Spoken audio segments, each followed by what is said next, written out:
নবান্ন অভিযানে 9টি এফআইআর, পুলিশকে গালিগালাজ মারধরের অভিযোগ সামনে এসেছে।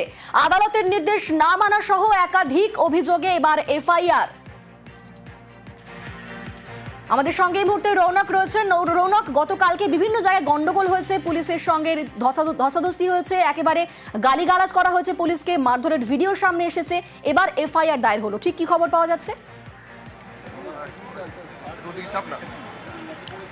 দেখো, একেবারেই কলকাতা পুলিশের তরফ থেকে 7টি এফআইআর এবং হাওড়া সিটি পুলিশের তরফ থেকে 2টি, অর্থাৎ মোট রাজ্য পুলিশের তরফ থেকে 9খানা এফআইআর রুজু করা হয়েছে। বিশেষ করে কলকাতা পুলিশের যে এফআইআরগুলি রুজু করা হয়েছে, সরকারি সম্পত্তি ভাঙচুর থেকে শুরু করে কর্তব্যরত পুলিশ কর্মীর ওপর মারধরের অভিযোগ, কটূক্তি করা এবং সবথেকে গুরুত্বপূর্ণ হাইকোর্টের যে নির্দেশ দিয়েছিল, অর্থাৎ আদালতের নির্দেশ অমান্য করা, এই একাধিক ধারায় এফআইআর রুজু করা হয়েছে। এবং গতকাল দেখা গেছিল পুলিশের তরফ থেকে কিন্তু বারংবার আবেদন করা হচ্ছিল যাতে তারা শান্তিপূর্ণভাবে আন্দোলন করে।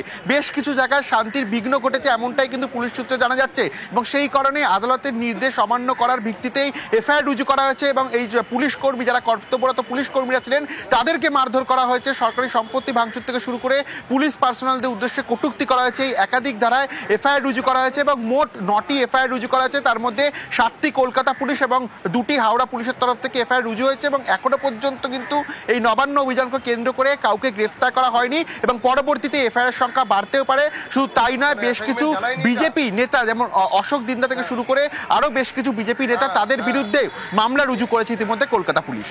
বেশ, ধন্যবাদ রৌনক।